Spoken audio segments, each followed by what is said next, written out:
Programang ito ay rated SPG. Striktong patnubay at gabay ng magulang ang kailangan. Maaaring may masiselang tema, lengguwahe, karahasan, sexual, horror o droga na hindi angkop sa mga bata.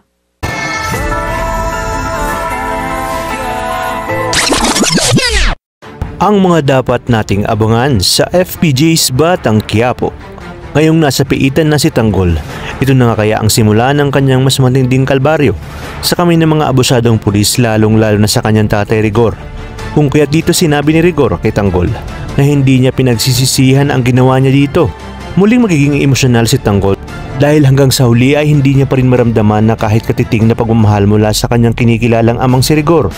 Kinabukasan ay personal lang susunduin ni Ramon si Mokang para sabihin na maghanda na sila para sa kanilang kasal.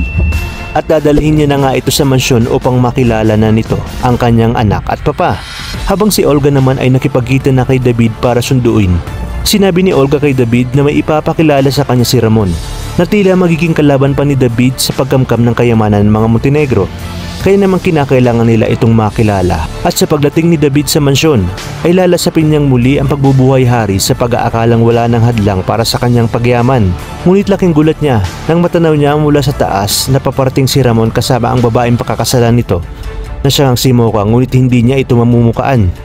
Dali-dali siyang bababa upang salubungin at gaya ng napag-usapan nila ni Olga, kailangan umano nila itong kilatisin dahil tinik nga ito sa kanilang lalamunan.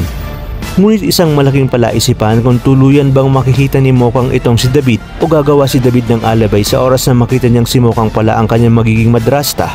May magagawa pa kaya si David at Olga sa oras na puntahan ito ni Ramon sa mismong kwarto ni David kasama si Mokang? Kung kaya dito na malalaman ni Ramon ang lahat ng kasinungalingan ni Olga at David dahil kay Mokang? At dito na rin kaya malalaman ni Ramon na magkarbel pala sila ng kanyang tunay na anak na si Tanggol?